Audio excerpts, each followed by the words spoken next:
boys and girls and all you others. Weather report for May 3rd, 2021. Are we live? There's this attorney on the phone saying, get off the what? What is he saying? The interwebs? Yeah, something about the webs. He says I shouldn't be on the webs. I don't know what he's talking about. I just hung up on him. Never mind. Fuck him. Would you call the web kind of doing what we're doing right now? It's kind of like going on TV, right?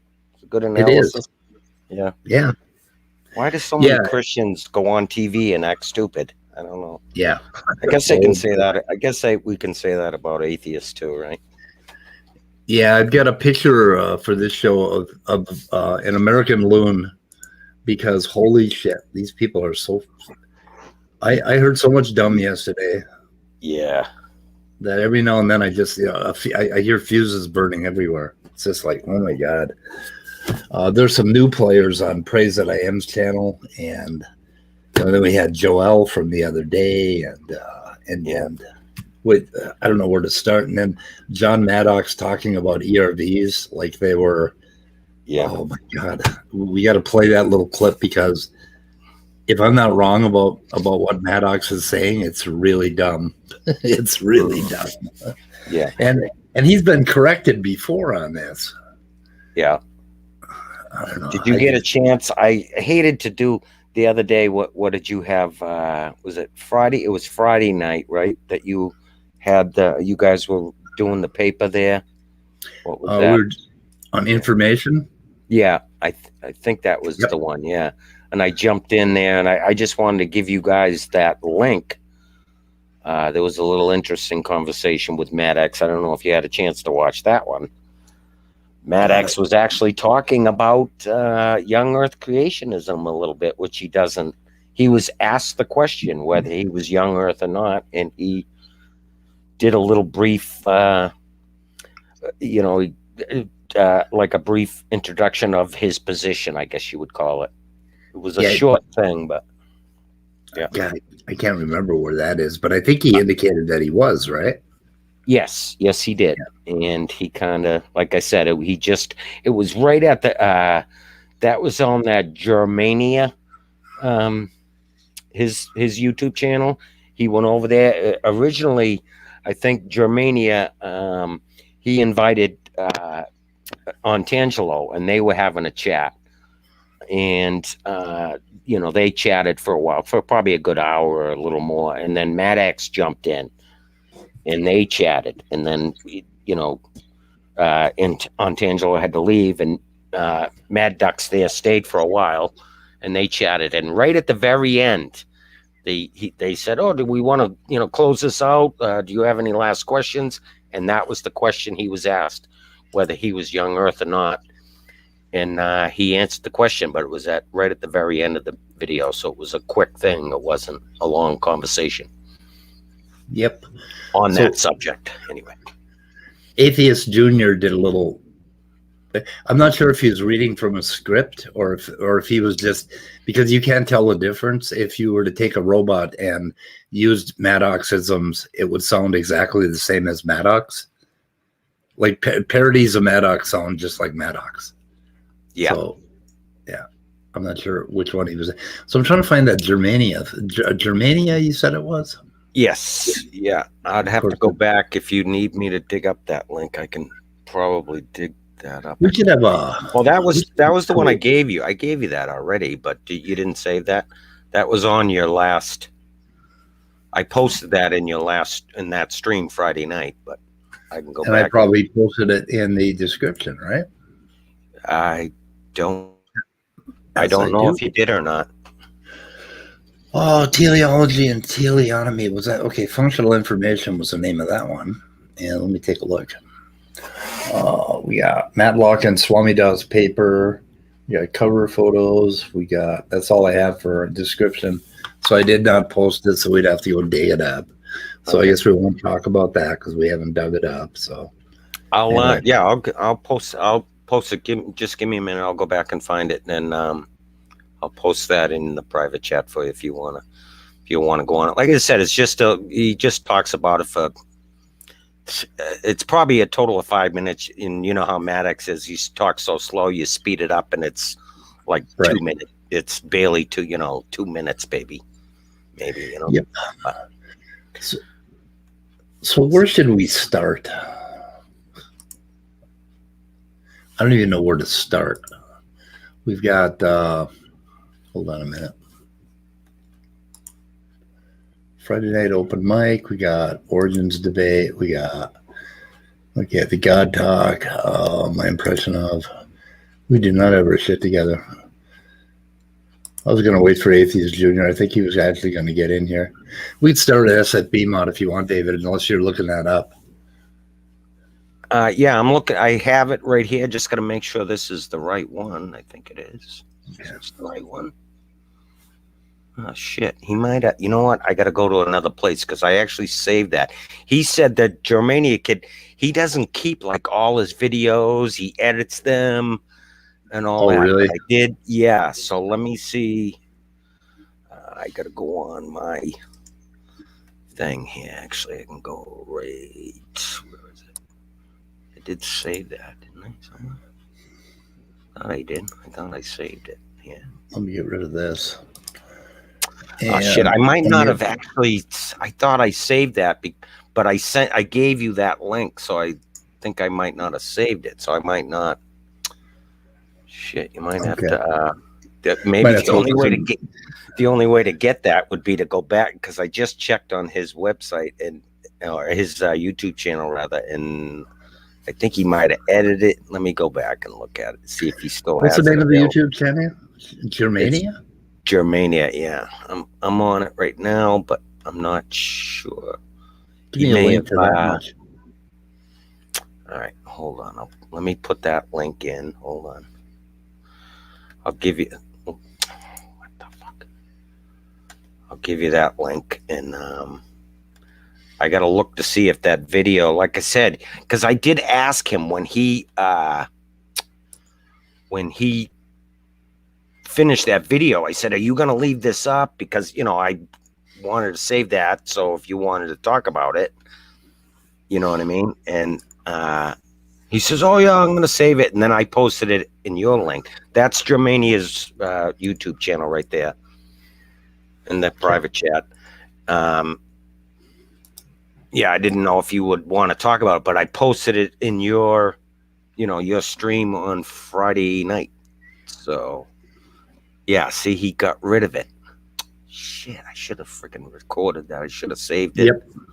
But I sent it to you, so I was like, okay, Speed's got it. So, did you email it to me? No, I just posted it in the side chat of Friday nights. Okay, I'll be able to find it. That link is there. Whether that whole what happens? See, I don't know shit about YouTube. If he takes it away, right? If I save that, I don't know how the hell this works, and he deletes it. How does that work? Still have the whole video, right? Well, if he unlists it or makes it private, or if he unlists it, then you'll be able to get to it. But if he makes it private, you won't. And if he deletes it, you won't. So unless you actually download the video. Right. So how do you do? I don't even know how to do that. Like if I save it, is that like downloading it, or is that, I don't know how the frig you do that. Well, if you like save it into a playlist, no. You can download it. Like from my phone, I can download videos, but I don't know that I can do it from my browser. So yeah, see, that's what I never figured that out. I never bothered, I never really felt the need to do that. But yeah, how do you do that? Like if you're on a video and I want to record, like I hear, like say for instance, Rage will go and record stuff. Like if you go someplace, you can record it, but I don't even know how to do that. So if it goes away, then you still actually have a copy of it, right? Say, well, makes them. I've never done that before, so I have no idea how to do it. The only way to save a copy is to use like WinHD and download it. And so if there's anything you guys want me to save, you have to reach out to me and I have to download it. before they take it down. Otherwise, I can't get a copy of it. So, and once you download it, you got it. And if they published it in the public sphere, I think it's fair use to still have the video, but I'm not entirely sure how that works. You know, unless there's some comment. Okay. Bottom dwellers. Yeah. Praise I Am That I Am had some really creepy people. Grim Chemist and Sparacus and somebody else on there.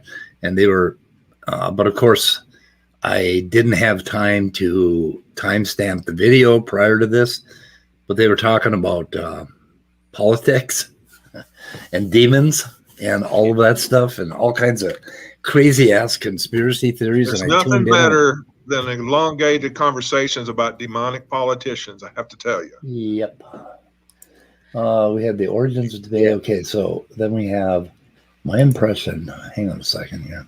They do. They come up with some crazy ass shit. Some of the stuff that they talk about. I do agree. It's like, it's so hard to comprehend how their thinking is. Like, it's so out there. The stuff, you know, they're like we always say, they're very conspiracy theorist type, you know, so it's, I just can't comprehend believing in the devil and being, you know, believing that somebody is possessed or demonic or, you know, I just can't. Yeah, and I can't comprehend that. It's so hard. Like, they were saying that the Pope has symbols on his collar, and one of the symbols is about pedophilia and some other and the Illuminati. That's what this guy was saying. This I don't know if it was Grim Chemist or the other one. But it's like, what? Because on Praise's channel, you can't see when people talk for some reason. The little thing doesn't highlight, you know? So I don't know what the hell he's doing that you can't tell who's talking. Yeah. But anyway, they had some really creepy, weird shit on there that was just pretty fucking amazing.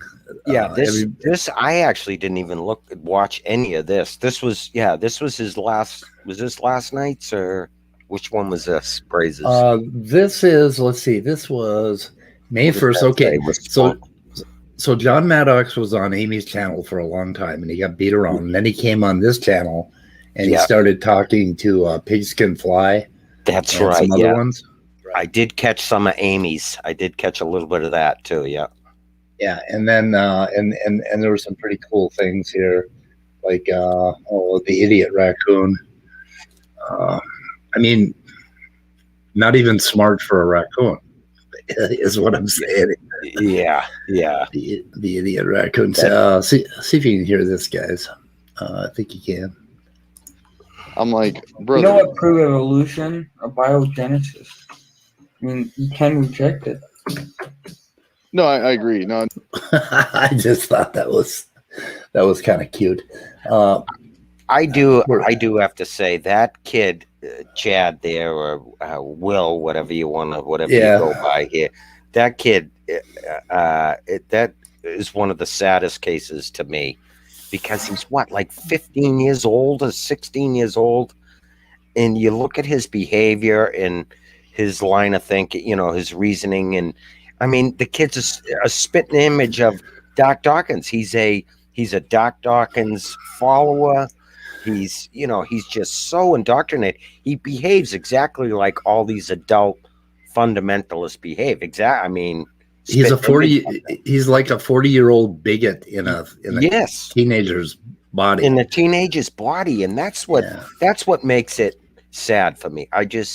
It's almost heartbreaking to see that. Like, you know, I mean, what kind of a person is he going to be if he's this entrenched and indoctrinated the way he is now at this young age?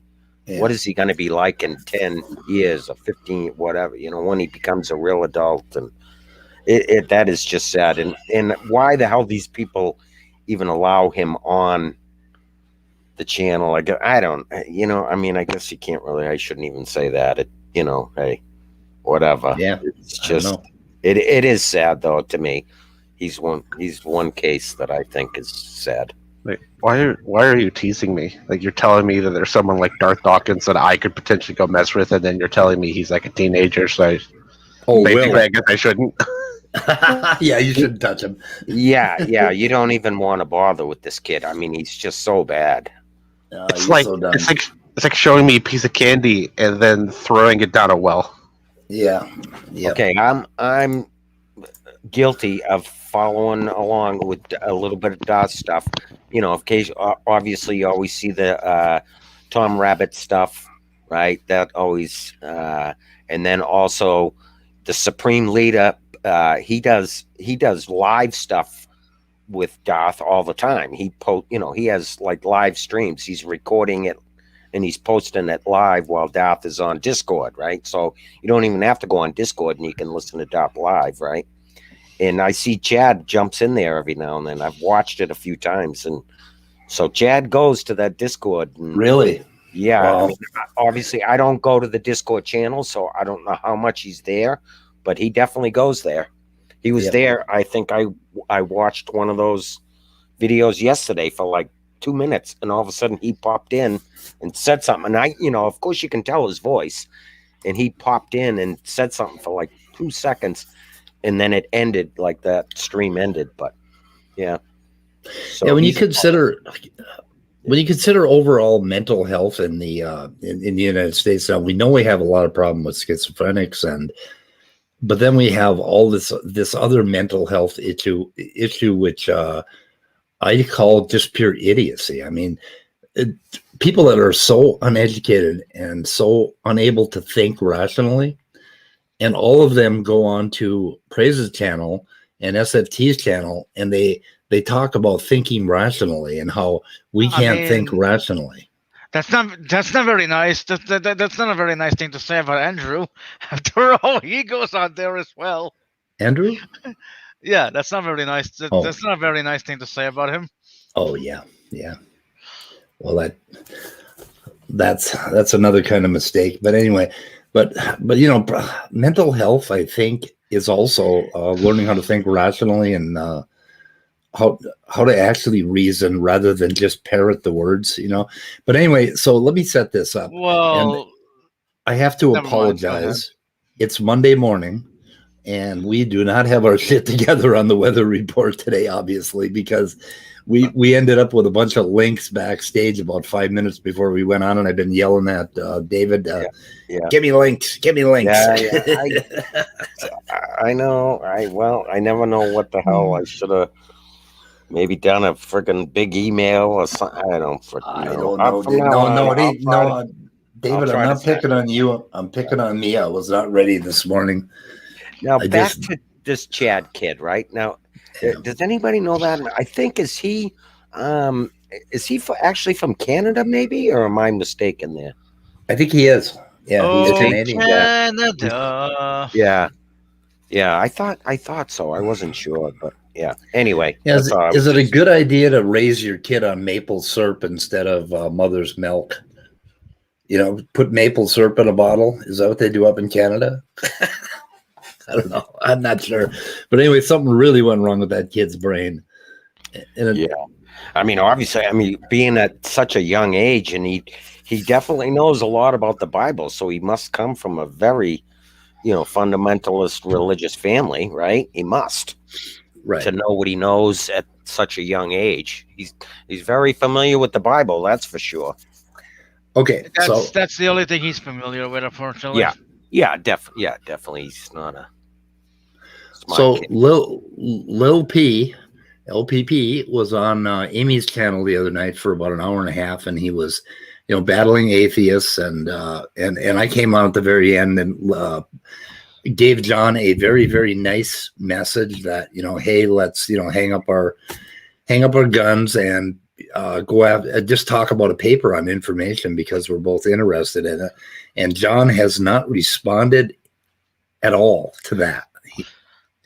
And it kind of surprised me. I thought he would at least tell me to fuck off or something, but he, he's been very, very quiet. To you is telling you to fuck off. Okay, but he was on there with Jason and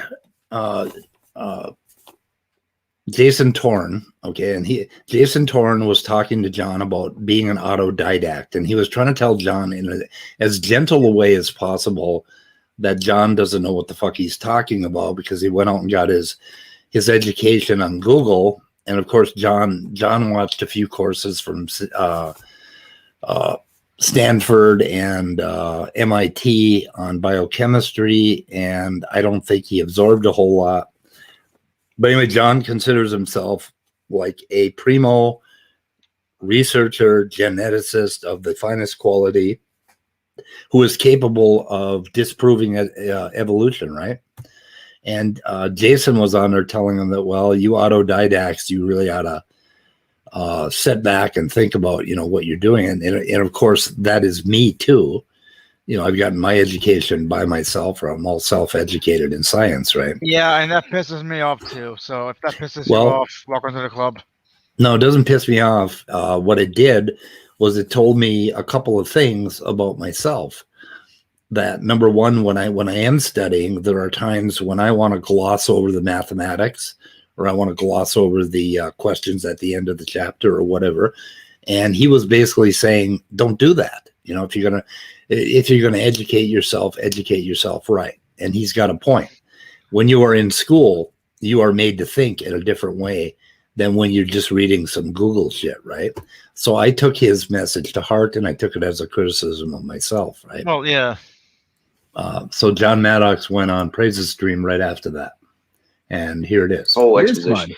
What was pretty fun was that we had this whole exposition about how being self-taught was like bad, and I heard from Jason Torn or whatever that I needed to go to college and get a degree in science if I wanted to have a conversation about science.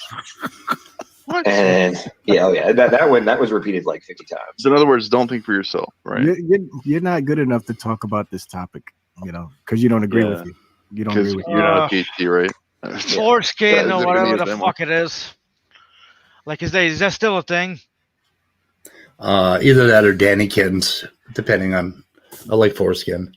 Dannykins. You know what? I don't know. I'm too depressed to talk. Go ahead, play the video. What the fuck? Sorry. What the hell are you doing to us? I'm kind of curious if they understand that most like A students in college are autodidacts. Yeah. Not exactly. really. No. Yeah. Yes. Most people that do. I'm saying they don't realize that. I wasn't disagreeing with you. Okay. So I think. Well, I'm not sure. Jason is, but he's in quantitative climatology as his PhD. Okay, so he's a geologist, right? And I'm like, okay, cool, but I just don't understand in what world, like in the world that we currently live in. Jason's point was, keep your mouth shut unless you know what the fuck you're talking about. I think, right? Which is a valid point. Yeah, I would kind of agree with that. Yep. So anyway, that didn't go over very well with John. But then Pigskin Fly came in here a little later, so I got another bookmark. Pigskin Fly. Oh, where are we? Okay. Yeah, I told him about topoisomerase, right? And he, because he was asking for good evidence regarding intelligent design. I was like, well, it seems to me like this takes forethought for that to even exist, right? Like, this is something that's just, it exists for the sole purpose of unwinding the DNA so that it can be, repurposed for RNA transcription, right? And I'm like, it requires for it to have the, or at least whatever is making it, to know about the law that requires, what is it, like where there's a lot of tension that gets built up, right? Whenever you have the double helix. Okay, so he got that from Cell Cordova, the topoisomerase, and they insist that topoisomerase could never have just all of a sudden developed, and that's their whole bullshit. But I mean, who the fuck is Pigskin Fly anyway, and what does he know? He's another one. He's another young Earth, of course. And if you listen to him, of course, he's on a lot of these streams.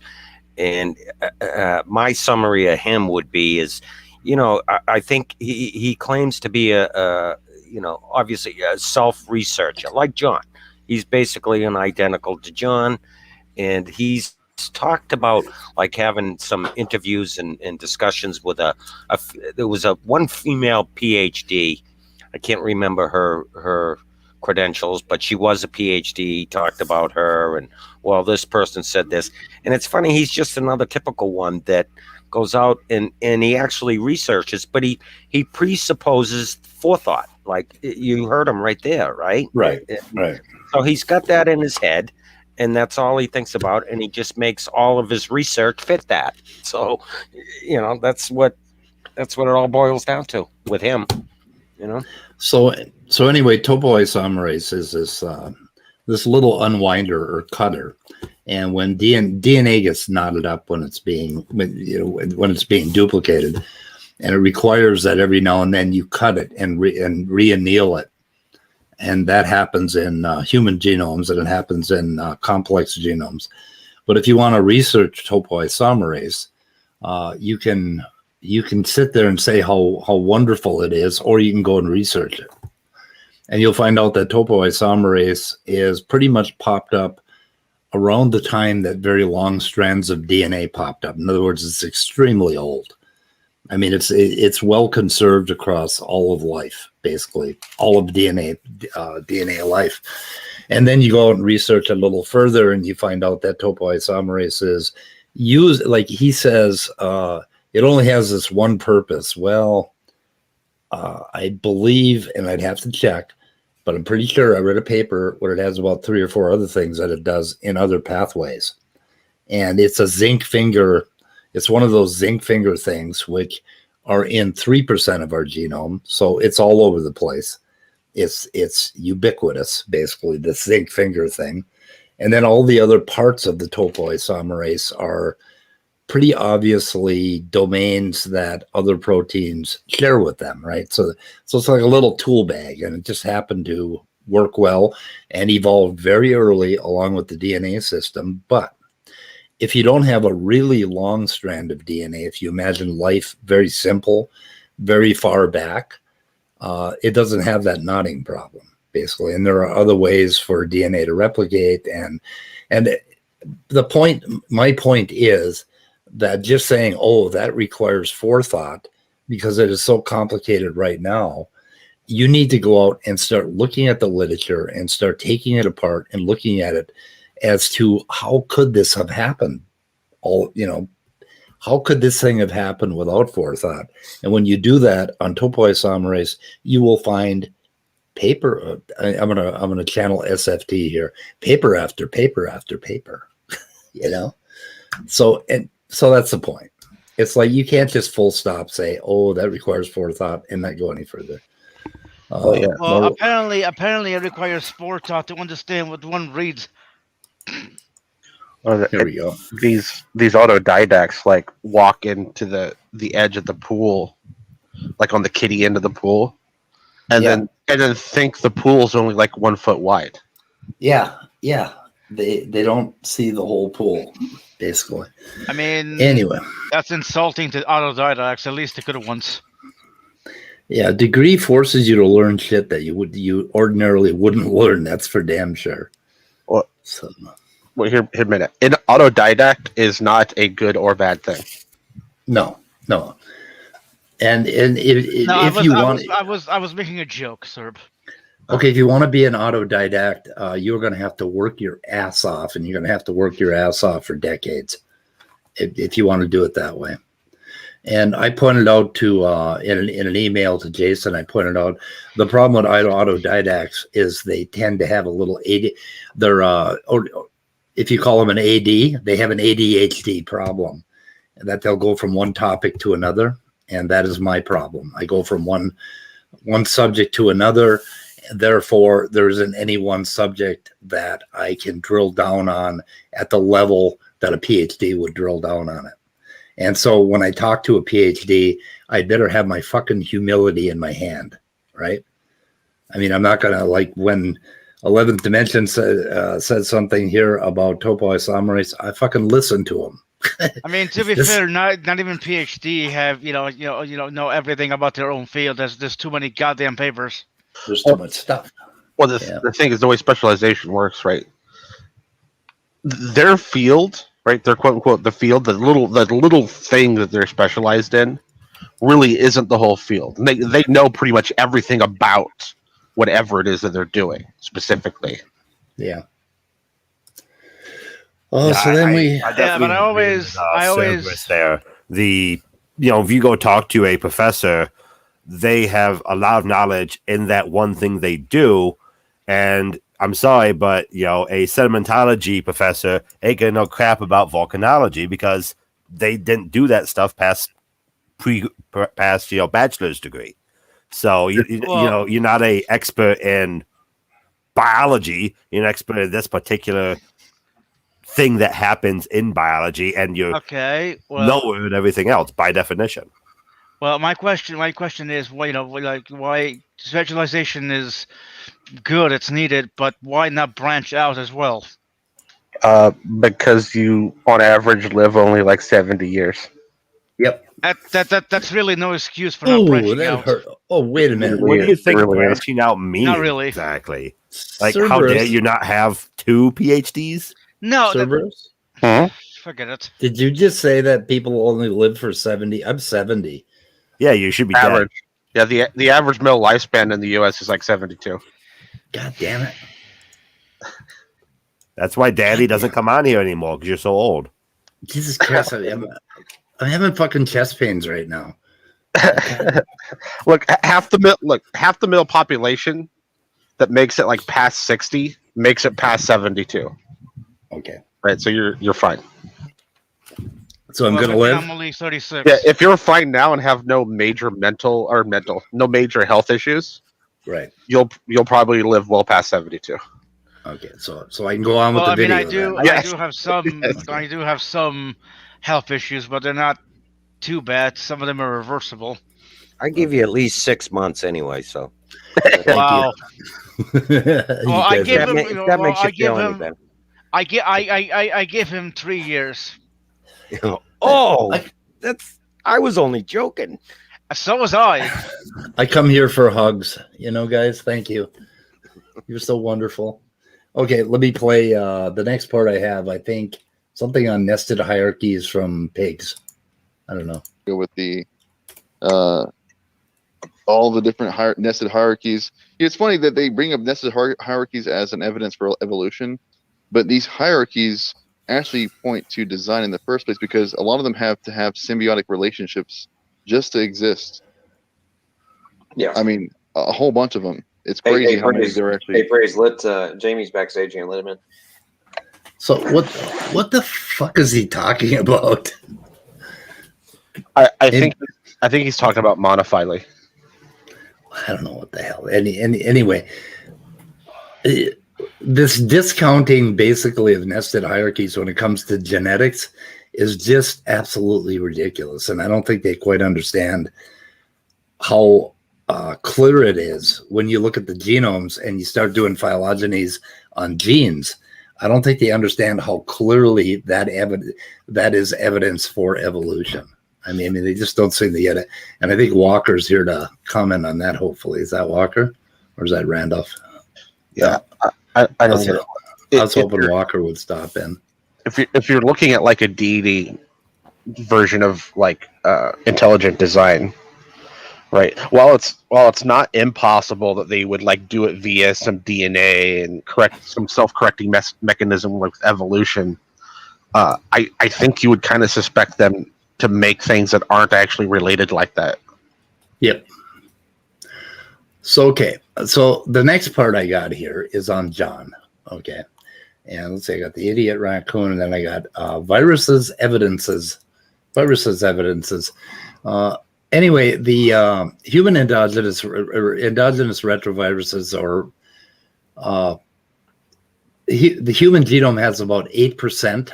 8% of the genome consists of these retroviruses, and I think something like what is it here? It's a lot higher. 40% of the genome is comprised of transposable elements, and about 1/5 of these are retroviral in origin. So that amounts to 8% retroviral.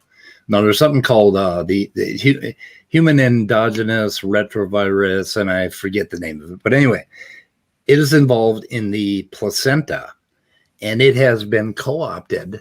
It's been modified. Okay, it is an actual gene that's in a place, in a particular place in the genome. Okay, and it got there right around the time that placental birth started up, right? And it has to do, what it does, it's a fusion gene, because inside of these retroviruses, they have genes or they have some function to fuse the human cells so that the virus can get in, basically. So what happened is evolution co-opted this HRV, which jumped something like 100 million years ago into a certain spot, or maybe 70 million years ago. I can't remember what the numbers are.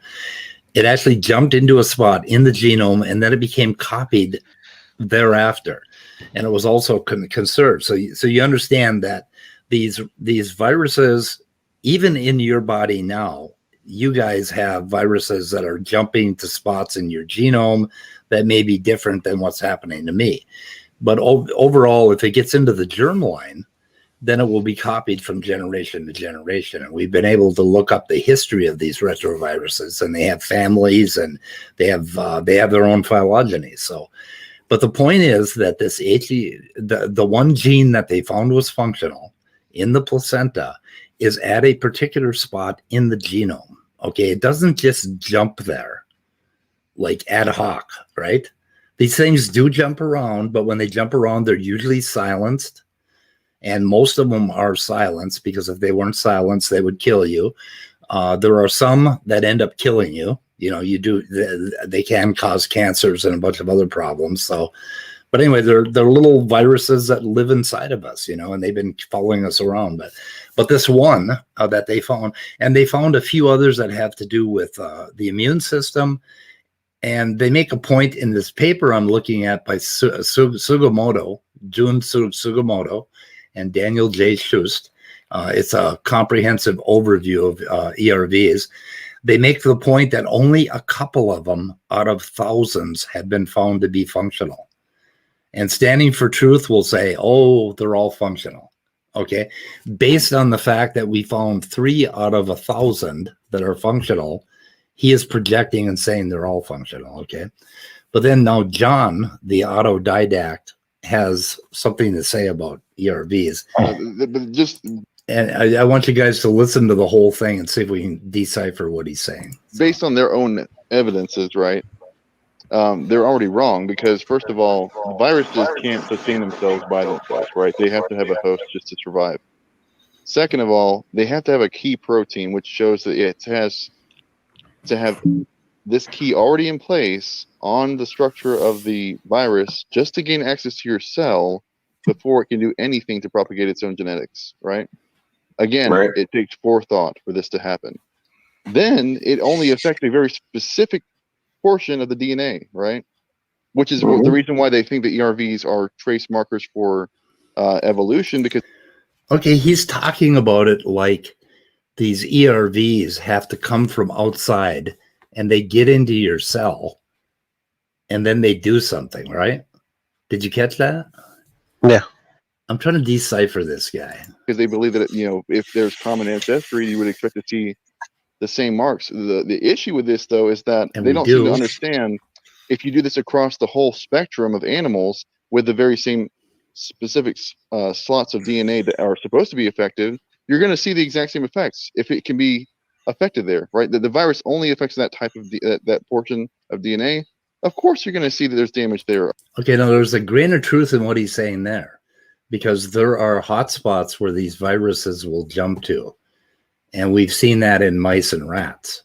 And I had a big conversation with Cell Cordova about this, because Cell Cordova thought it was proof of evolution.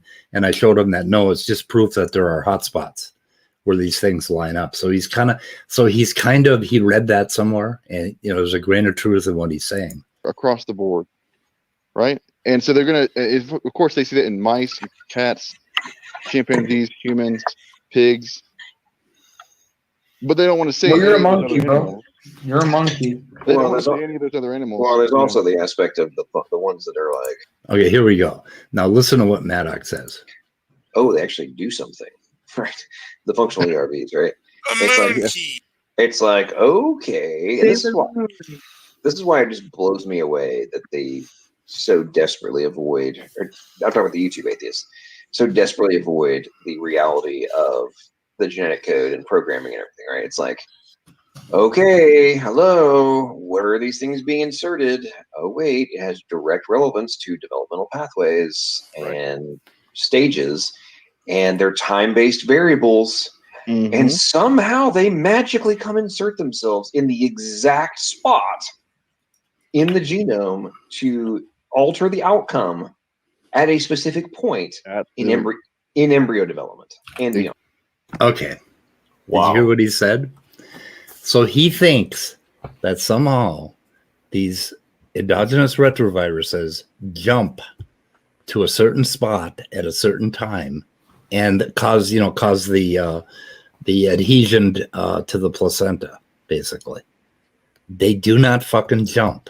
They jumped a long time ago at the base of the mammalian line, and then they mutated until they became functional, and that ended up being part of how the placenta, because the placenta is a problem, it poses a problem for the mother in that it's a foreign, that basically the fetus is foreign, and it has a membrane that forms around it that protects the mother from thinking that this is a virus invading her body. And then that's basically how, but that all happened very early. But John thinks that there's some kind of temporal programming where this gene just suddenly jumps into the right spot and starts functioning.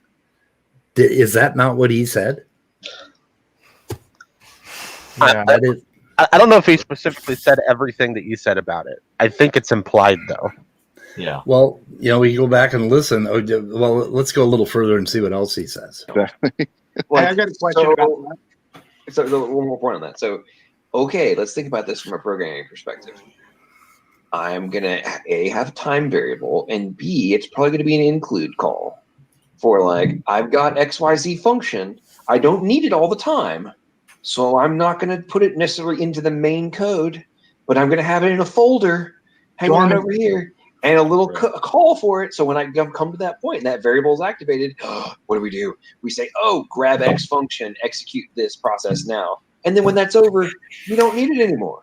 Or until the next stage where it is usual. And here's what gets me even more is that some of those. Now, doesn't that kind of show that's what he's saying? Even though what he just said about includes and programming indicates also that he is not a programmer. Trust me, he's not a fucking programmer, okay? But anyway, you can see that he thinks that this time variable says, oh, now we need this ERV. Now go ahead and grab it and insert it, right? He's saying that.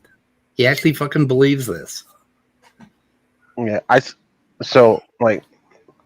even though I don't agree with them, I hate bad arguments. I really wish that they would just turn around and say evolution is evidence of fine-tuning. Yeah. This is kind of what this is, except for they can do it way better than this. Yeah, they could. Right. Yeah. Anyway, this one clip tells you that John only knows things to a certain surface level, and he never actually thinks or researches any of this shit. And I don't think any of them have researched human endogenous retroviruses to any extent. They just babble on. They babble on about it. But it's like they want to misunderstand it on purpose. Yeah. Okay. I also would like to point out that you completely glossed over when you started this video. I don't know if you noticed or not, but Gavin joined the stream there, and he was fully clothed. So there is some improvement there. Holy shit! Notice that? Yeah, you glossed right over that part. So yeah. I missed it. Yeah, it looks like he was fully clothed, which normally he's not. That is something to write home about. Yeah. Thank you, Gavin. We don't thank him enough for when he is fully clothed. I don't thank him. I'm glad you pointed that out. I appreciate when he's fully clothed.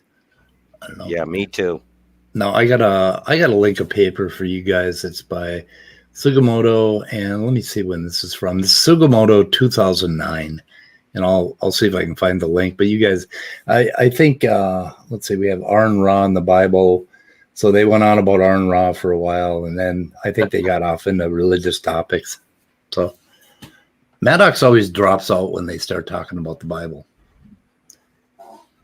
Oh, the other thing that Maddox said is that he's been doing this for over a decade, since his aneurysm, that he's been studying genetics to prove God. And like I say, he has a bunch of stuff that's out there in the public about his business endeavors, and he never mentions God or genetics until last year at about this time, right? When he came onto the YouTube scene, that was the first time that he talked about genetics. And he talked about, back then he was saying things like the lipid membrane duplicated itself or something like that. Erica knows what I'm talking about. He was having a debate with Erica, and he said something about either lipids or ribose duplicating itself like DNA does. So indicates that he had just started studying this shit about a year ago, and he's claiming he did it for 10 years.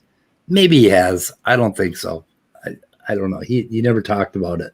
He should have some expertise in it if he's been studying for 10 years. He should at least know about these ERVs, that they don't jump temporally, or they don't jump on a cue, and jump into the right spot and start doing something. There had to be many mutations in order for that ERV to become a functional gene, right? Oh my God. That's one thing I love about Maddox, is he always seems to inject his business world into when he gets into these heated arguments. That was one thing he mentioned in his stream when he was battling that Bill TAVIS there. He says, "Oh, he got pretty heated with him," and he's like, I'm used to it. I hire idiots like you." That was, I've been hiring idiots like you for a long time. And he always injects that part into his arguments. That's quite funny. Yeah, and then he was talking about the cost effectiveness of God doing miracles on that clip we had last week, where God isn't going to do miracles in modern time because the kids will just think it's CGI or something, and they'll just discount it. So that's why God doesn't bother to do miracles today. So, I mean, he's a functioning idiot, is what he is, a high functioning idiot. And, these people are autodidacts so good that they know what God is thinking. I've self-studied stuff for decades, and I don't consider myself an expert. And in those fields, there's still so much to learn. And I know lots of people who've even gone to school for this stuff and got degrees, and they don't even call themselves experts. Right. Yeah. Yeah, I agree with your Speed there that he's a high functioning idiot, and it's pointed out to him all the time. You watch all these streams with John, and I have to agree. And to me, these guys, they don't have any humility. Like, I would be kind of a little embarrassed myself. I think I would keep my mouth shut, or at least say, I don't know, maybe admit a little more that, hey, maybe I don't know what the hell I'm talking about, or something. I don't know. They just don't seem to have any. Wouldn't that be an echo chamber issue? I mean, you're constantly surrounded by people agreeing with you over and over again. I mean, I won't exactly say the atheist side is a lot better in some instances, right? Sure. We just have science on our side, but I've seen people. I try my best not to talk biology, but I see people talk about stuff they don't know what they're talking about all the time. I mean, and the echo chamber just murders your reasoning senses. See, my experience with people who really do have credentials in science and other areas, philosophy and whatnot, if somebody comes along who doesn't have knowledge, someone like John or anybody else, and makes some kind of authoritative sounding statement, the immediate reaction is not to fight them, but to say, "Oh, really? There's something I don't know. Maybe I can learn something new." Seems to be the common idea. They're open to new perspectives. Whereas I've heard people like John, they're going to fight you on it. No, they've studied this and they know for sure this is correct, and everybody else is wrong. Well, here's the thing. I am an expert programmer. I've been doing it for 42 years. I've written spreadsheet programs. I've written word processors. I've written AI. I've did just a ton of stuff for 42 years. Yeah. But there isn't a single programmer that I could sit down with that I could not learn something from. Okay. And every time I sit down with another programmer, I don't sit there and try to bowl him over because I know that he knows things that I don't know, even though I was doing it 30, that I was doing it 20 years before he was born. I still don't fucking know that much. I do computer programming professionally for a living too, and there's a certain set of programming languages that I know, and there's lots of others I don't know, and I have the same attitude as you. If you and I were to talk about it, we'd probably learn from each other. Yeah. And that's true for every field, exactly. Yeah, I really want to learn Haskell before I die. But I don't know if that's an interesting language. I'm curious. I know they hate like being called apes. And then of course they say they're calling us monkeys, which shows they don't actually know what an ape is. Right. But I wonder if they would deny being like a simian or a primate or a mammal. They don't deny being a mammal, do they? But they deny being an ape? Is that? Well, that's the thing. I don't think anyone's ever... I've never heard anyone call them a mammal and then have them say yes or no to it. It just doesn't come up. So I think I'm going to call them a mammal and see how they react to it. Yeah. Every time I look at just a walking fish, I realize that I'm a fish. Still a fish. And that's kind of where I draw the fucking line. I don't like to be referred to as a fish, but I guess they're right. We are fish. I'm sorry. We lost our gills a long time ago, though. Yeah, we lost our gills. God damn it! Yeah, I can vouch for this because I drowned once. Oh, you did? Yeah, I was a little kid, and some drunk guy picked me up and threw me into the pool yelling, "I'm going to learn you how to swim." And I tried and I couldn't get up, and I blacked out before I hit bottom, or when I did. And some woman jumped in to save me, and I woke up coughing out chlorinated water on a cot, and the police had arrested the guy. And it was just it is terrible. You got arrested. It is a terrible feeling that you never forget when your lungs fill up with water and then you expel it hoping to get more air in, and you just get nothing happens. It's just my awful. God. Yeah. Oh wow. Yep. So that's a hell of an experience. And I ran away from my dad. He just was at. We stopped at a party in an evening to pick something up, and he said, "Stay with me," and I didn't. I ran off because it's what little boys do, and then I encountered that drunk guy who saw me and just did that and didn't even know who I was. It was just bizarre. So, wow. Yeah. It's okay. That's a hell of a thing to happen.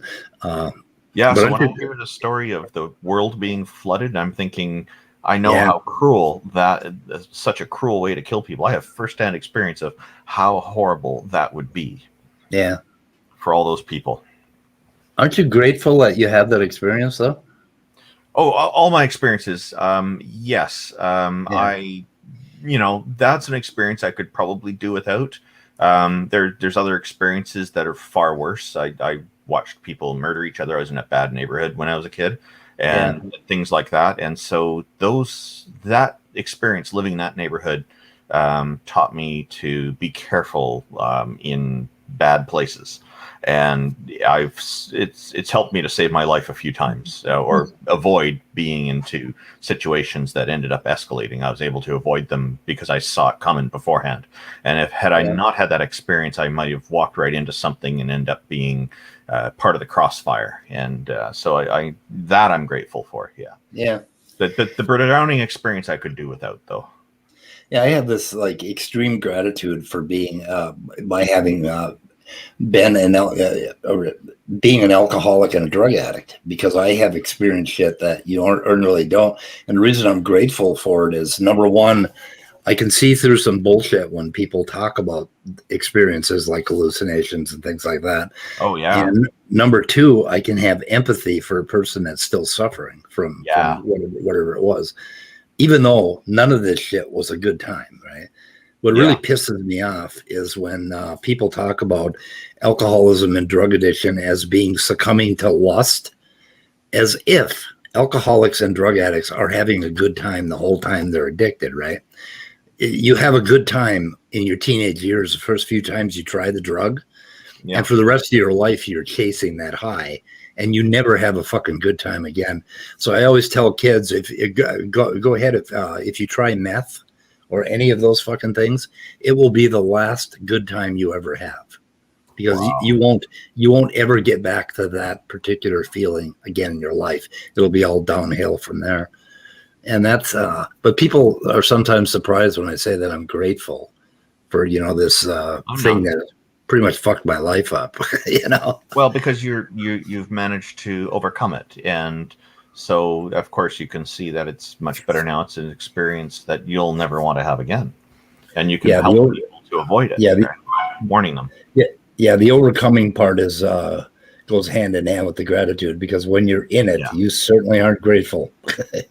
It's just horrible. Hard to see the forest for the trees, isn't it? It is. Yeah. Mean Street, Manitoba? Is that where you grew up? Me? Yeah. Randolph grew up in the mean Greater streets Vancouver of area. I was in the gang-riddled neighborhood. Yeah. Which is rare for BC, except for one city here called Surrey. It was gang capital of British Columbia, the province I'm in. But so there are a few other areas too, and I happen to be in one of them. But it was nice to get away from it. I don't miss it. I guess you could say I'm grateful. I'm pleased to at least have had the experience, and it's not a problem for me now. I didn't join any gangs, so I was good in that respect. I managed to avoid all of that mess. I know people who have, and it's really hard to get out. I had some experiences downtown Minneapolis in that area, the area that they burned down during the riots, and there were some pretty scary things that happened to me. Of course. And when I used to drink, I had this death wish where I would walk into neighborhoods where I just should not have been, and I somehow I survived over and over and over again, and when I look back at why did I survive, there's no way anyone else could have walked through. It's like walking through a forest fire and coming out, unsinged. It's like, and then what would I do? I go back the next weekend and do it all over again. It's like, what the fuck was wrong with me? It's like, oh God, I'd be like, why didn't they kill me? I don't understand why they didn't kill me. I want to go back there and find out why they didn't kill me. Yeah, I know. I know the feeling. Yeah, exactly. It's like, oh shit, over and over again. Yeah, the curiosity, eh? Yeah, it kills you. It's a weird emotion. It comes at the most inappropriate times very often too. Yeah, I got to write a story about one of those things once. I was going to call it Dead Honky Walking. And because it took place over a period of about 3 weeks, and it involved about 4 or 5 trips down to a particular area where I knew they were trying to kill me and try to rob me, but they never did it. They never actually executed their plan, because they were just as fucked up as I was. And I kept going back. It's like, God, what the fuck is going on? Where was this taking place at? Downtown Minneapolis. In the bad hoods in Minneapolis. That's where it happened. Yeah, for me, it was the 1970s Vancouver. Yeah, okay. Now, most of Vancouver was good. It was just some areas were really bad. Yeah. And the Vancouver police were incompetent, and it was well known that there was gang members were also police officers on the Vancouver police force. So nobody ever reported anything the gangs did. And the police would come around, knock on people's doors after the gangs had a fight in the street and say, did you see anything? And of course, everybody said, see what? Huh? What are you talking about? Oh, there was a fight outside? What's going on? And the Vancouver police, they didn't seem to have any clue that there were gang members on the force. Yeah, we had kind of a similar problem. I grew up in a real small town, rural Minnesota, and the police force were so corrupt that you never wanted to call the police if you had a problem. You know, you handle it yourself because that's they were so awful. bad. Yeah. We have it pretty good here for that. We don't. There is corruption, but it's not really so bad that it's so widespread that kind of problem comes up. Yeah. So, I don't know what other. I had We've gone off on a tangent here. We were talking about these religious nuts that are trying to shoehorn their misunderstandings of biology into making things make sense for them. Why we're all wrong. I don't know. Are we giving them too much attention? Do they? I mean, God.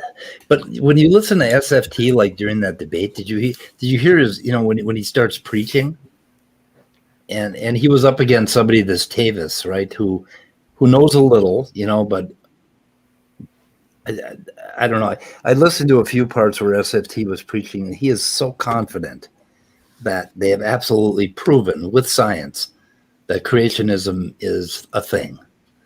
And you listen to him and you think, are these people crazy? Well, you know, to me, it's like, okay, go get your Nobel Prize. If you've proven that's real, you've turned science on its head. You deserve a Nobel Prize for that. You'll have no problem getting it. And if you can't, then go to the Templeton Foundation or one of those other, or PragerU that have buckets of money. They'll pay you tons of money to prove it if you can. Right. I would say don't even go that big. Just, you know, have them, you know, talk about how the scientific process works. Yeah. And ask them, what would be the thing that would make you wrong? Right. Walk them through the steps of doing research and writing a paper. And I bet you they could not tell you what would make them wrong.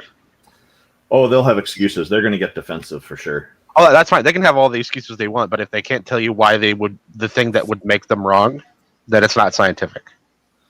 Yeah, that's the falsification approach, which is very important. Yeah. I haven't listened to the TAVIS part of the debate, but he seemed like a pretty chill guy, and he did seem to know. But Orge, so SFT mentioned the cold slabs again, and I know if I don't mention rocks every 5 minutes, you'll disappear from my stream. That is true. Okay, cold slabs. Okay, that he said that that the creationists predicted cold slabs. Now, I just want to ask you one question, and this will show my naive when it comes to basically plate theory. Don't the slabs kind of break off like every now and then? I mean, does it have to be millions of years ago that these slabs actually started? You know, that like, okay, the slabs they subduct, right? They go under. The oceanic slabs, right? And at some point they kind of break free and they go down, sort of, right? Is that what happens? They either go down in a force down by convection, or they go across the top of the convection wave, and they can get stuck. And so yeah, the classic way you explain it with the cartoons in your geology textbook is you take like two pieces of paper and you run them into one another, and then one piece of paper goes under the other piece of paper. That's the idea. And then it slowly continues sinking down until it gets so hot that it melts. And like the Rocky Mountains are mostly formed from the Pacific plate going underneath the North American plate, getting deep enough to melt, bubbling back up Rockies. Okay.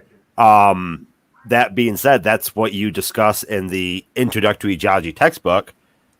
Like with everything else in the world, it's more complicated the deeper you get into the subject, and every plate has its own interactions based on the morphology, temperature, speed, everything else. Yeah, I kind of got that there was a whole lot of complexity that they're still working out, particularly with the Pacific plate, the one that's going under the out west.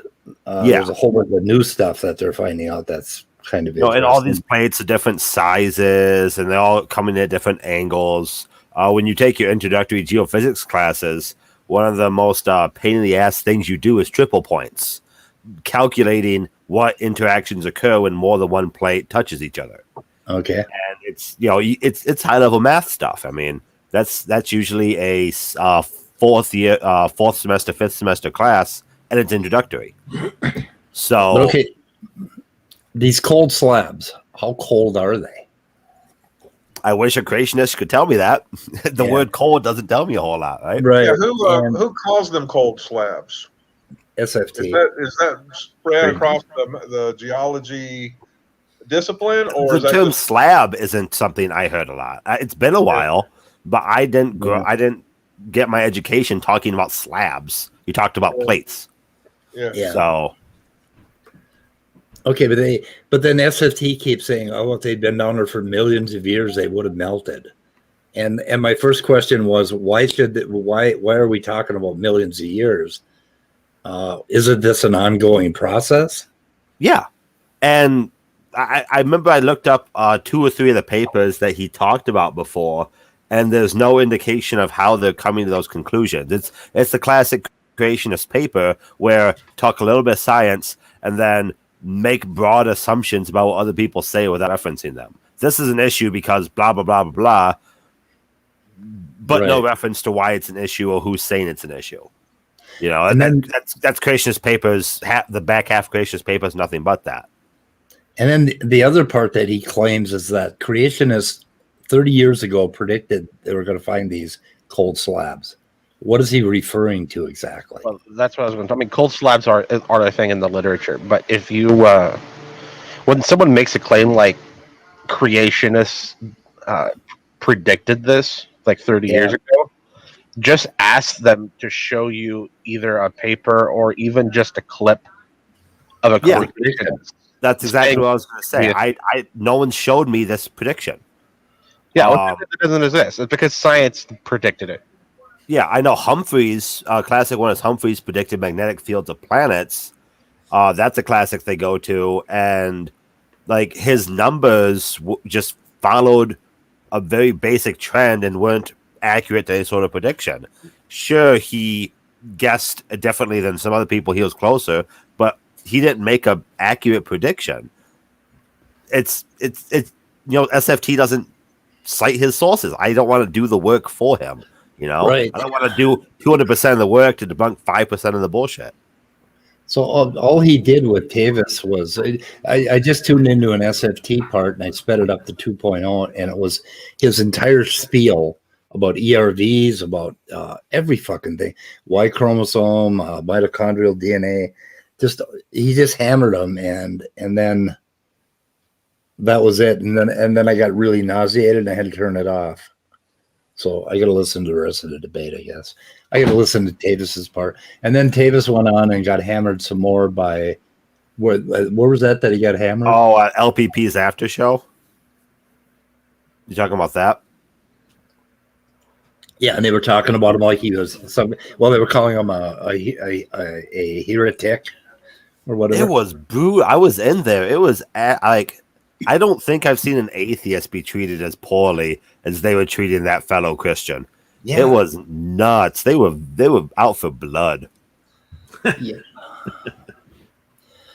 Oh, crazy shit. I have. There's apparently a debate scheduled, but the schedule got pushed off, and it was going to be with me and Amy Newman versus Nephilim Free and Standing for Truth, and they apparently asked for more time, so the schedule got pushed off, and they've not gotten back on when they want to debate. So I'm looking forward to that coming up at some point. That's going to be fun. Where is that going to be? Modern channel. Oh, MDD. Okay. Yeah. So James is waiting for them to come back with a general time frame, so we can figure out a date. I want to debate John Maddox. I think Immutable and I maybe, or somebody against Maddox, and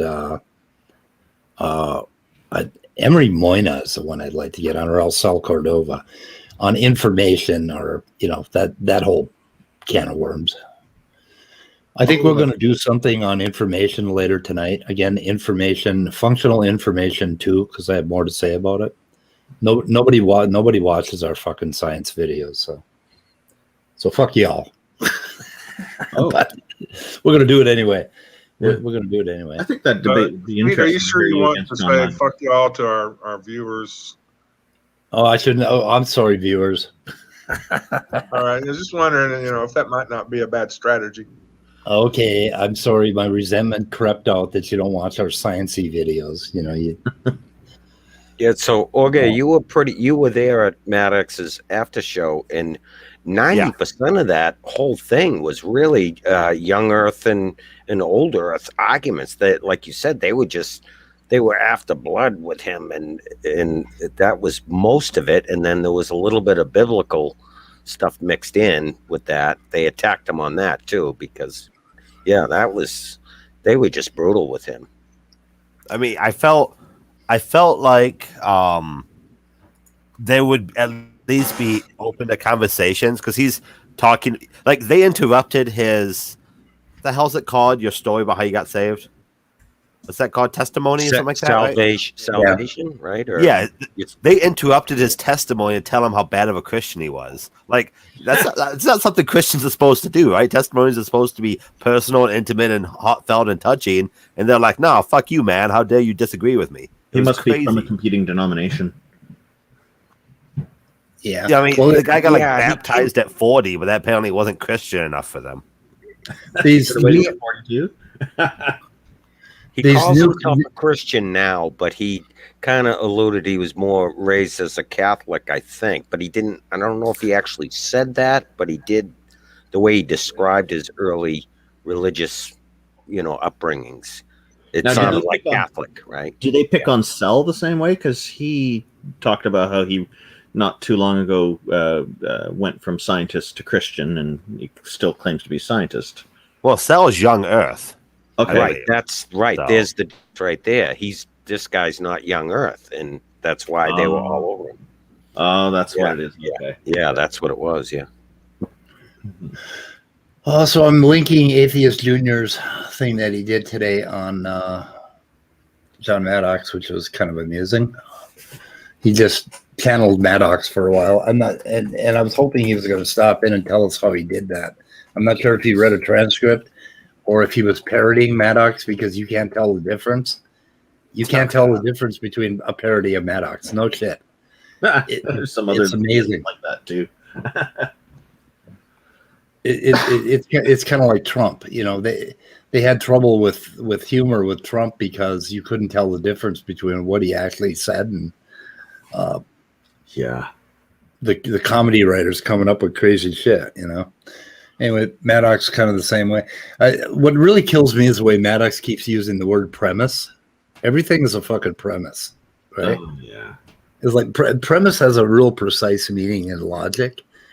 And if you've taken a formal logic course, it really bugs the shit out of you when people keep saying premise for the premise is a fact, a premise is an opinion, a premise, it's just everything is a premise. It's on the Atheist Experience call-in show a few years ago. One guy was calling in with this big complicated idea on explaining God with quantum physics and something. And anyway, he presented these three premises he has in his syllogism.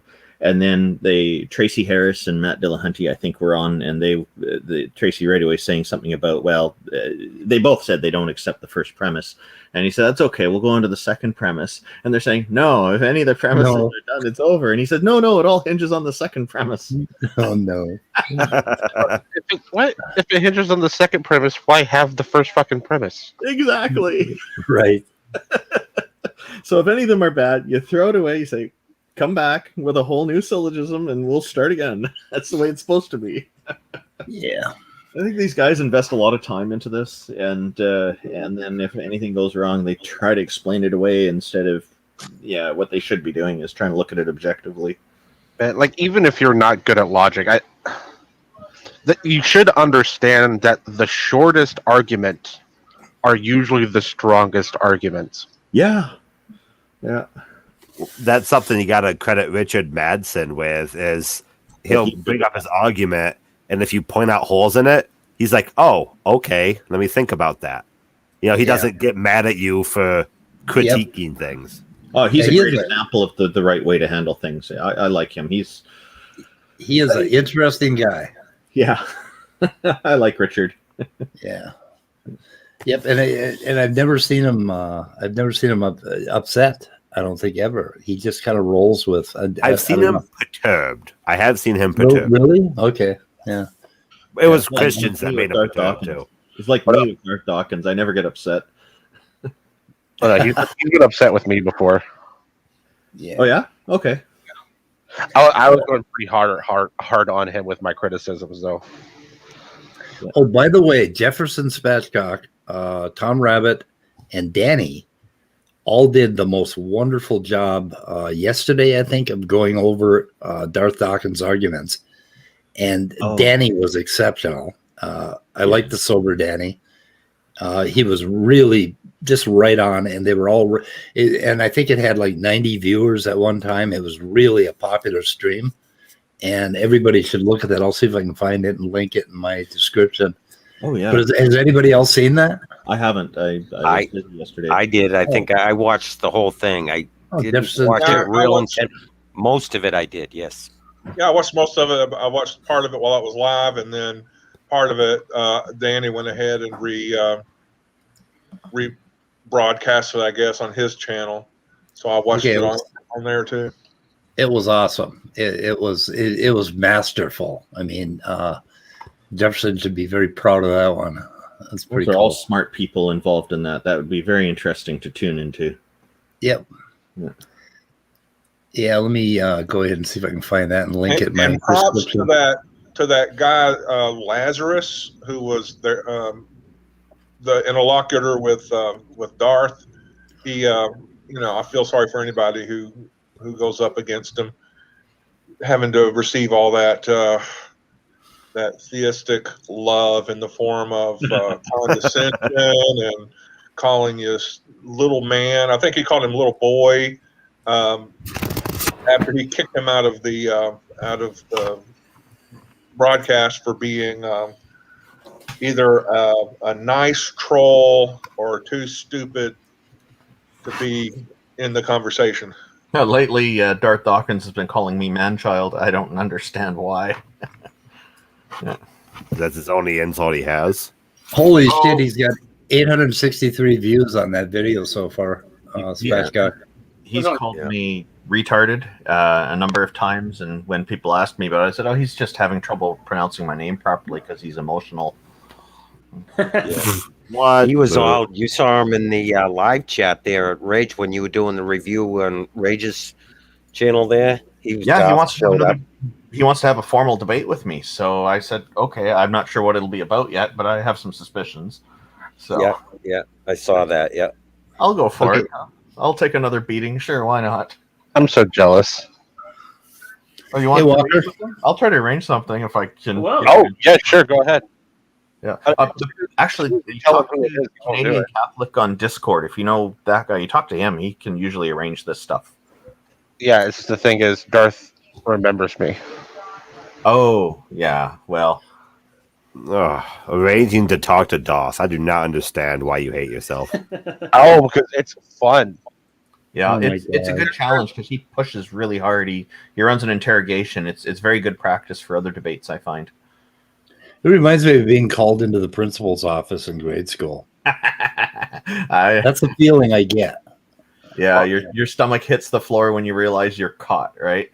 Well, yeah, it's like I'm just going to be abused. I know I'm going to be abused now, and there's nothing I can do about it because I'm 3 feet high, and this fucker, I don't know.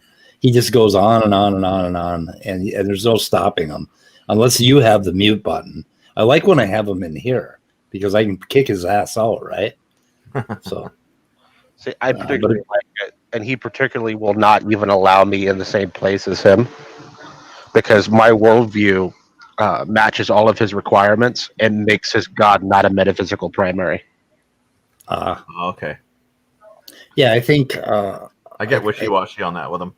I don't mean to, but I think if I could get him to keep his mouth shut long enough for me to get a word in edgewise, I think his shit would fall apart too, because his whole, like, they were going on yesterday, and one of the things that Danny came up with, and I agree with him on, is why does there have to be a primary source or fundamental primary source? I mean, if you don't accept that, then Darth ship just falls apart. Oh, I managed to ask Darth a question about that. I said, so how do you know it's just one and not multiple deities? And he said, because God revealed himself. I didn't get to ask the follow-up question. What? Wait, God can reveal himself to Darth, but I can't use God to explain why I don't believe? God told me he told me I couldn't use revelation. Well, the follow-up question I wanted to ask, I'm very serious about these things. I'm not trying to play gotcha with them or anything.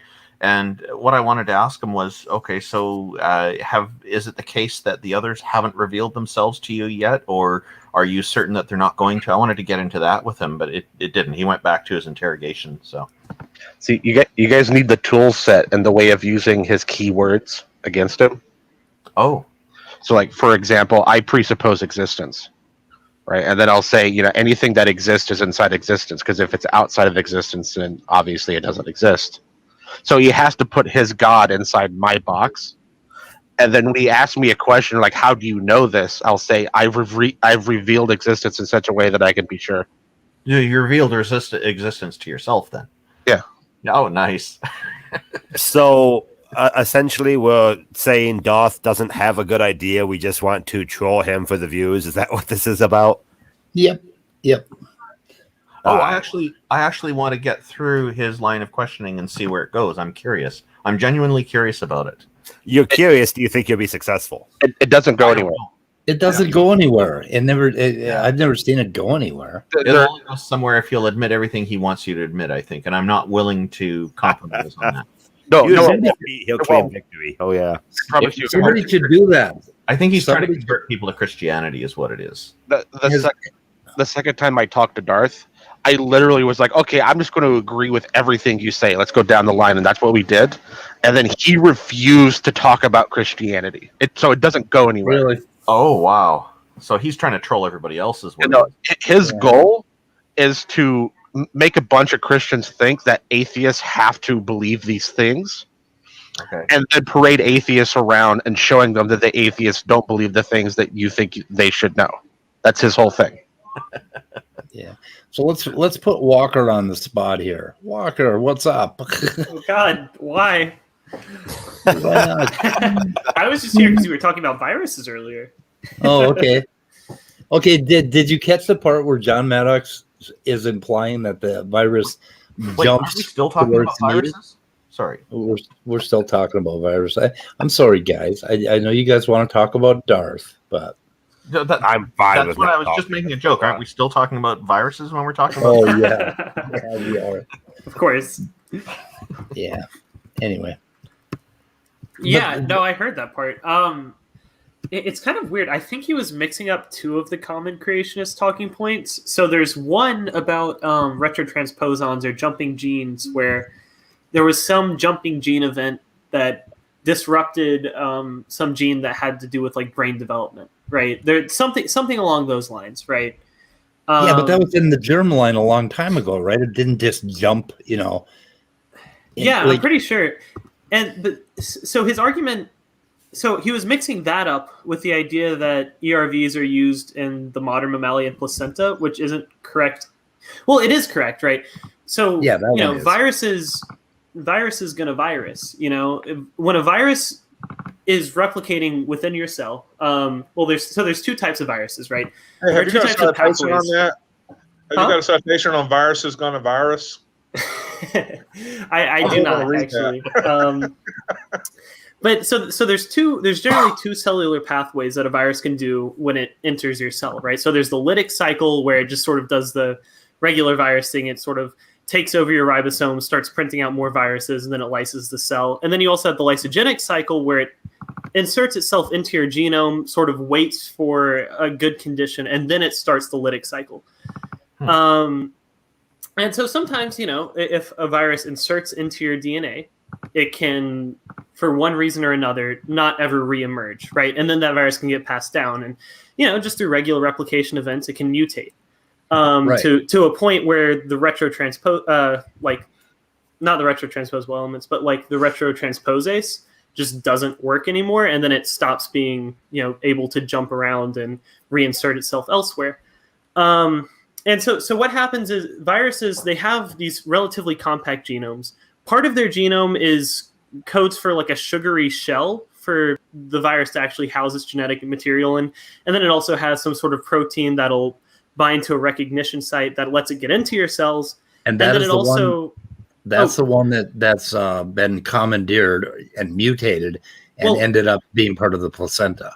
So actually, what happened is there's also other parts of the open reading frame that have like immunosuppressant signals, right? They'll release these proteins that, you know, tell your body, oh, everything's fine. We're just going to keep doing what we're doing. So that way your white blood cells don't come in and start fighting the virus. So that lets it get out as many viral particles as it can before your immune system recognizes that it's there. And so what happened is these immunosuppressant proteins were sort of exapted in the archaic mammalian placenta, or not archaic mammalian placenta, but they were expressed in the archaic mammalian placentas to prevent the mothers from recognizing the baby as some sort of exogenous element, right? Like they were recognizing, it prevented the mother from seeing the baby as a tumor or some sort of disease or something like that. Because, you know, it makes sense. Like, you know, a virus is going to suppress your immune system. The proteins, or I guess the genes from this, you know, endogenous retrovirus that suppresses your immune system were used by the mother so that it wouldn't kill the baby. Basically, that's what happened. It happened, but also, like, yes, that's a thing that happened, but it did happen, you know, back in the last common ancestor or before the last common ancestor of all Therian mammals, which would be like all, I mean, at least eutherian mammals, which is all placental mammals, which would be the last common ancestor of like us and elephants and aardvarks and dogs and literally everything that you think of besides marsupials and like platypi. Here, basically, this is the placental commandeering of the. But the thing is that is an actual gene now in mammals. Mm-hmm. It isn't something that just gets on some, like John said, some temporal signal causes it to include this virus, and then it pops over. That is what he was saying, and that is just so wrong. The gene's not reinserting it. It's not like reinserting itself somewhere else in the uterus. Right. It doesn't really have that foresight. I mean, there might be like some part of the genome that does that. I'm not aware of any. I would be kind of surprised if there was, because that seems like something very different from what we know our genome to do. But at the same time, we're still learning new shit. So, I mean, that would be like, you probably win a Nobel Prize if you found something that did that. Yeah. You know, but I mean, even then, it would still probably be controlled by some sort of regulatory element. And to me, that wouldn't make much sense knowing how our genome works. Like, why would you rely on some sort of retrotransposable element to jump into the middle of some sort of exon sequence to break a gene instead of just down-regulating it with like methylation? Well, here's the interesting thing. SFT claims that God put these endogenous retroviruses and transposons of all kinds in the DNA as a design. And that, okay, but if he did it as a design, when they jump, you know, when they insert themselves, they do so stochastically and randomly. You don't, I mean, there are hotspots, but you never know where the fuck they're going to jump, right? Sometimes they jump into, I mean, this is the cause of diseases and cancer, these jumping little motherfuckers. Yeah.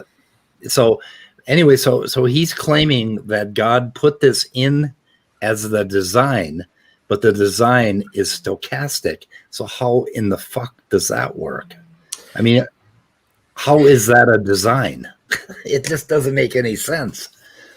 So yeah, I mean, to me, it doesn't make sense. They always parade around the fact that we found, like, you know, so we found that one that helps out in the placenta. I think there were some other transposons that jumped into the middle of like some other DNA sequence that helped with protein expression or something like that. Like, I think there is something to do with the brain. I don't remember it specifically. But I mean, you found functionality for 5 of them. 4 of them broke a gene, and that's how they gave an adaptive advantage. And the one that I can think of that actually produced like a novel function is the placental one. And we're talking about something that makes up like 30% of our genome. Like, we're not talking about large scale functionality, and it doesn't, as far as I know, play any like day-to-day regulatory not regulatory requirements. That's not the right word, but it doesn't do any like day-to-day regulation. Yeah, here's syncytin and syncytin 2 are the ones that have to do with the placenta, and there's some others that they found, but they only found a handful of transposons that have been co-opted into actually having a function. And SFT will claim that all thousands of them have a function. That's what I'm saying. Yeah. And it just doesn't make any sense. But this is an actual protein from a gene that had its origin in a transposon that moved and then mutated and then did something. And what happened is that the early placental development used the fusing properties of that virus, right, where it confused the membranes, and that's what syncytin and syncytin. Okay. I must have been thinking about the second one with the immunosuppression. Okay. Syncytin 2 has fusion and immunosuppression, so it has another function still.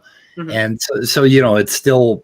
I mean, you could see the evolution in this because both of those things are related to the same gene, basically. Yeah.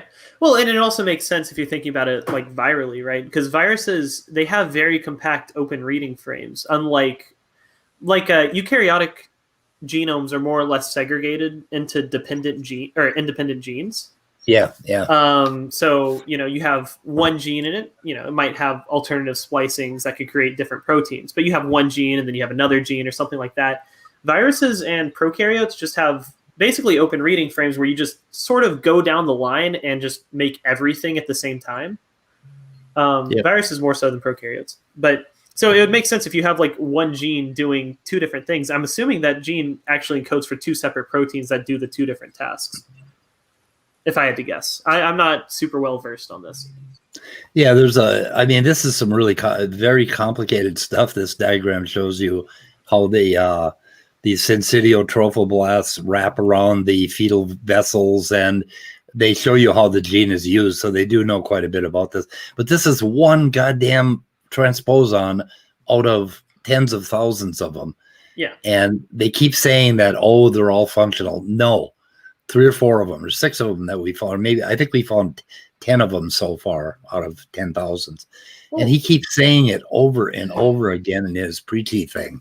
It just drives me nuts. Well, and also the problem with that argument isn't nobody's saying that all ERVs are non-functional and their non-functionality is the reason that they're evidence for evolution. The reason that they're evidence for evolution is that these sequences of our genome coalesce with viruses. They have viral characteristics, right? They nest inside known viral hierarchies. And they have a phylogeny.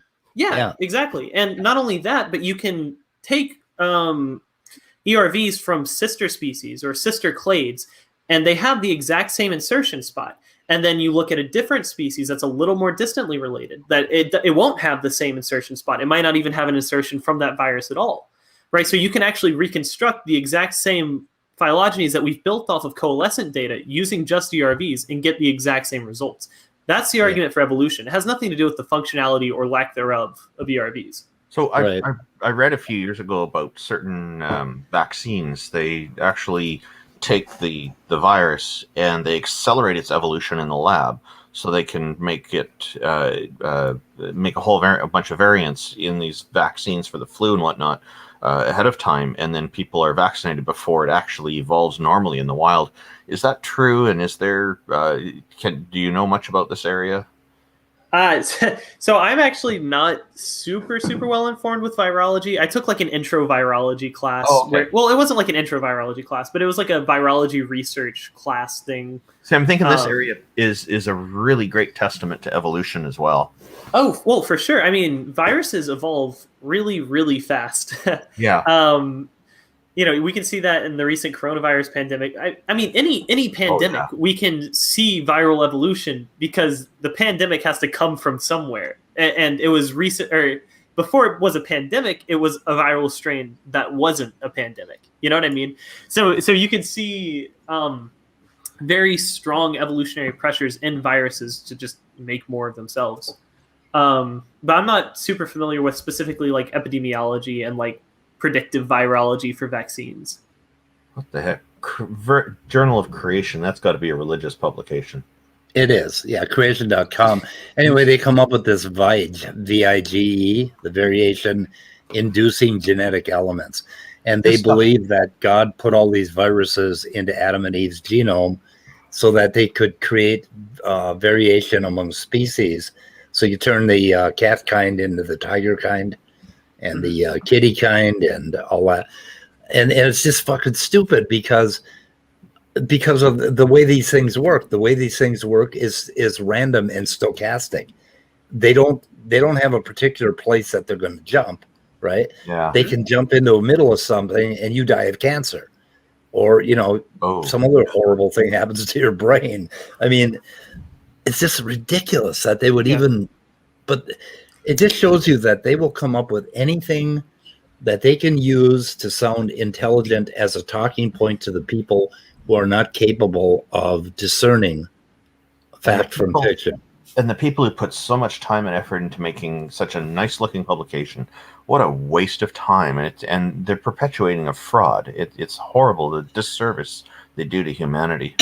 But they don't care because they're bringing you to the cross is how they look at it. It's sick. That's a sick thing to do, I think. Yeah. Well, I mean, I don't think you even need to have like transposons to create variation. You could have the exact same effects with just regular mutation and duplication and deletion. That kind of shit. And the other thing is, what transposons do we know that created the tiger kind from the kitty kind, right? I mean, I know nothing like that. I don't know. My great niece is starting to look into cabbages and cauliflowers and broccoli and things like that. Oh, really? And they've done a huge amount of work on the genome, and I want to find out what the difference is and what exactly happens to turn a mustard plant into a cauliflower, right? They're all brassica. Yeah, always have been. Yeah, but the thing is, what makes one different from the other? What exactly is the embryological development that turns one into another? And I want to see what it is and what part of it was from mutation and what part of it was from, well, it almost has to be regulatory mutation, right? Regulatory elements. Huh? I mean, I would assume that it has to come from genetic mutation anyways. Right. Yeah. Like it could be a mutation and some sort of regulatory element, or it could be a mutation and like a non-regulatory element, but it's still a mutation. Yeah. So I want to find a really, and I think I do have linked somewhere, a really good brassica database, but it would almost take the rest of my life to go through and find that shit. So if anybody knows of papers where they've actually delved into how does a cauliflower and a broccoli develop, what makes those, what makes the structure and what regulatory elements have been changed, and what do we know about the phylogeny of those changes? Because I think right there is really, really strong evidence for evolution. So you're basically looking for a recipe for dinner? Is that what you're saying? Kind of, yeah. We're looking for a recipe for broccoli and cabbage. Yeah, that's an odd way to get to it. But. And bacon. You got to put bacon in with your cauliflower when you cook your cauliflower. I don't know if you guys knew that, but I don't think you can go wrong with that. Bacon makes everything better. So you have to wrap all those vegetables with bacon. Standing is here, so in the side chat. So you may want to try to practice your softer side, maybe. Say hello. Oh, I love Stanley. He's so smart, isn't he? Sweet. Speed, have you looked this up on like Google Scholar or anything, or no? Me? I did, and I downloaded paper after paper after paper. And have you looked it up? Have I looked it up? Yeah, the problem with I did look it up. Yeah, well, the problem with so I'm looking it up right now. The problem with trying to find it is, I just looked up brassica. And so most of the cultivars that we have that are like edible are from Brassica oleracea, I believe. But Brassica rapa is like one of the most common, model species that we have in all of biology, just because it has an extremely fast lifespan, so we can use it for evolutionary studies. So it's kind of hard to find out like which of these papers are actually going to be about the historical changes that led to the different cultivars versus just experimentation on Brassica rapa.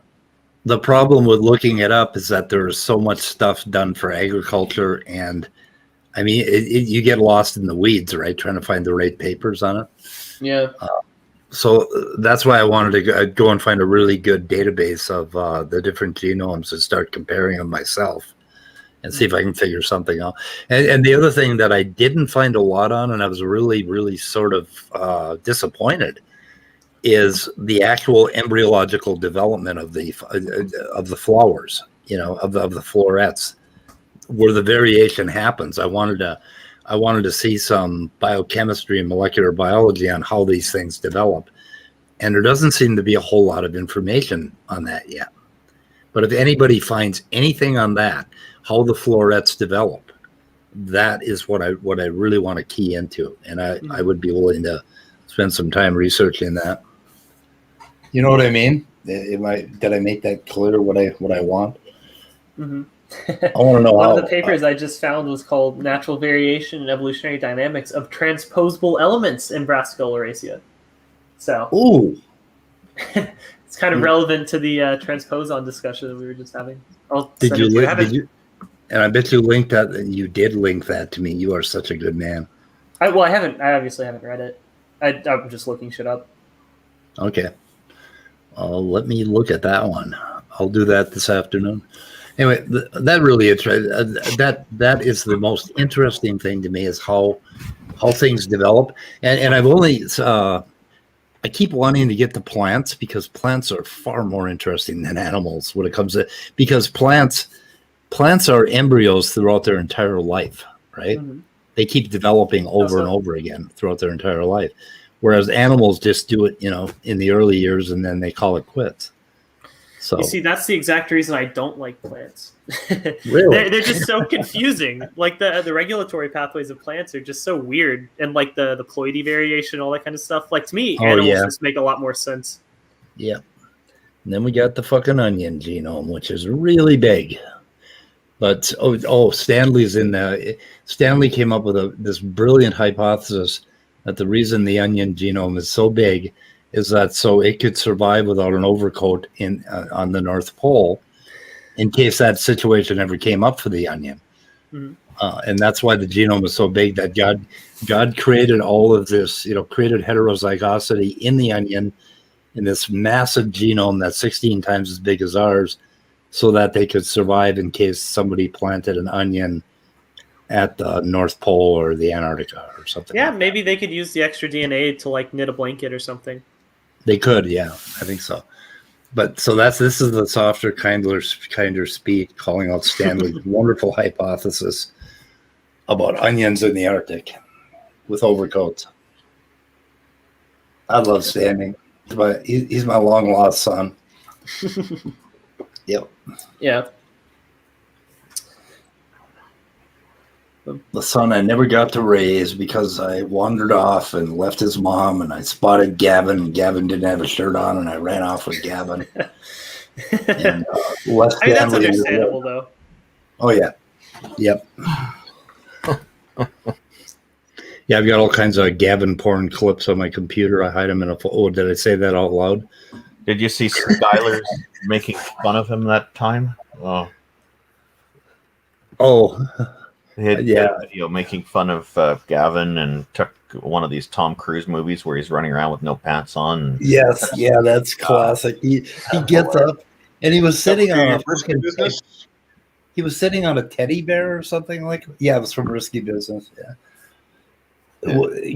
Gavin was sitting on a teddy bear, like maybe he has hemorrhoids or something, and he gets up and he's in his tighty whities or something, and it's like, what the fuck did I just see? You can't unsee that shit. It was I'm glad I haven't seen it in the first place.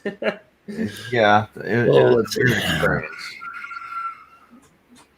So email want to debate topics such as evolution, ancestry, age of the earth. Randolph, you guys didn't even point that out in Rage's stream, did you? You guys never actually got to that, did you? We ran out of time, so there's going to be a part 2 where he covers that. He Yeah. did show a little bit of footage of it at the very end. Yeah. Yeah, it's. I recommend not watching on a full stomach. Yeah, no, I know. I saw it. I think I watched it live, like when you guys actually had that debate. I was watching it live, and of course that was a while ago, so that's well known throughout the community. Yeah, that was my second encounter with Gavin. The first one, there was none of that nonsense. It was so I definitely wasn't expecting it on at all. I don't expect it from anybody, so it's just like because when I noticed early in the stream on that debate that he stood up a little bit. And I thought, oh, his pants match his skin color. Oh, well, must be maybe a style from the 70s or something, I thought, because those colors were popular then. And I didn't think anything else of it. And so it still caught me by surprise, even in that stream. So I'm glad I was looking at my notes instead of looking at the screen when he was going up and standing up and chasing after the bird. Well, the worst part about that is he had done that before, right? Look, that was not the first time he had done that. He was already called out on that before. He did the debate with you. Yeah. Forgive me, guys. Oh, okay.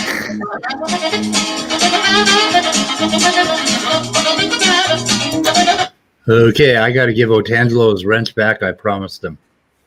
He's I think Gavin needs psychotherapy. Yeah. Speed, weren't you supposed to have a debate with him a while ago or something? Who's that? Gavin? Like, weren't you supposed to have a debate with him? Yeah, me and Immutable debated him in praise, if you could call it a debate. And Gavin went on and yelled at us for not having PhDs in neuroscience and explaining to us that he was a doctor of acupuncture or something. And well, he said he was a doctor. Oh boy. Yeah, and he showed I found his degree. He was like the 400th person to take some acupuncture course in Australia or something like that. I think New Zealand, but yeah. Do you think he wears pants while he's putting needles in people's skin? I hope so. Oh my God. Yeah, I think he'd get arrested if he didn't. I don't know. Anyway, Otangelo, you got your wrench. Now be good. No insults, Otangelo. I have to go because I have to deliver something to a client here. But this has been a lot of fun and quite educational as always. Thank you very much. Yep. Thank you, Randolph. Well, take care, guys. Bye-bye. Okay. Yeah, we all got to go. It's almost 4:00, so we're going to shoot this thing in the head. It's okay. I basically already cleared out the room whenever I was talking about virology. We do tend to lose a few viewers, but if you're interested tonight, Walker, I think I'm going to try to get Andrew coming in, and I want to talk about functional information in DNA. Mm-hmm. And I think it might be part 2. Part 2. Is that something you're interested in, or Essentially, so. I mean, like, my thing is, I don't know what I have to generally contribute to those kinds of conversations, just because I don't have any background in information theory and all that kind of stuff. Because I mean, Maddox talks about. Yeah, Maddox talks about all the time, like how important that kind of stuff is, and I guarantee 99% of biologists do not care about information theory. It's just those weirdos over in the extended evolutionary synthesis that are screaming like, all of these weird like hypotheses that we just need to continue adopting or something. Called me a weirdo. Well, I mean, there's probably some branch somewhere where it's important, but for 99% of, biology and evolutionary biology and stuff like that, I don't think it's uber important. You know what I mean? Yeah, that's what they mean by functional is what I wanted to talk about, and what I started to explain in the first part of it is that this idea of functional information is really fucked and almost impossible to create. When you start to imagine the mathematics you would need to get from gene to function, you realize what we're up against, and you realize how ridiculous it is to talk about functional information. But at the same time, it looks like some really interesting mathematics and science, the idea of being able to do it, right? So that's kind of what I want to talk about. And it's sort of a real techie field that probably not a lot of people are going to be interested in. Last time we got like 64 views, so it wasn't. But I think it's really fun. And the other thing is when they're talking about information in a protein, basically in a protein sequence, there's a pretty simple formula where you turn it into bits of information. And I think maybe we could take a look at that. And that is what they're talking about with Shannon information. Yeah. So something interesting Maddox said the other day when he was talking to Andrew, I think y'all played that clip, where he said the amount of information does not necessarily correlate to the number of bits. Or the amount of functional information does not necessarily or is not necessarily like the number of bits the gene has or whatever, right? Is that actually covered by information theory, or is he just pulling that out of his ass? That would be, I don't know if that's covered by information theory. It certainly is. To me, that does seem intuitive. Like, I would agree that the amount of like bits a sequence has doesn't necessarily convey how informative that sequence is. Right. But to me, it also seems like it's his way of trying to ignore that gene duplications can happen and that like de novo synthesis can happen from previously non-coding regions. So I mean, I don't really, like I said, I don't really have a dog in the race. I don't talk so much about information. The Shannon information part of it, where you take a log 2 of the basically the functional versus the non-functional parts of it, gives you the number of bits, but it doesn't really tell you a hell of a lot. And it really isn't very useful, but they do it anyway. The thing is, when you're looking at functional information, you're magnifying your function. But we'll get into it tonight, hopefully, if I decide to do this. You're magnifying your function to the point where that Shannon information is completely useless. It doesn't really matter. And I think Dr. Dan said to John, and John keeps bringing it up, that Dr. Dan, I think, said that basically Shannon information doesn't have a goddamn thing to do with biology. And I think we can show why that is the case. Well, yeah, I mean, I guess that's kind of what I was saying. Like I said, I don't think most evolutionary biologists know or really care about how information theory works. Right. Like it might be important to a certain subsect of people working on evolutionary biology, but for the overwhelming majority, it doesn't matter. There are some interesting things that I think you could, if you use your imagination and your intuition, there's some interesting ideas about future research in this area that I think, come out of it. But I don't know. Nobody's been able to quite tackle the problem and make any sense out of it, though.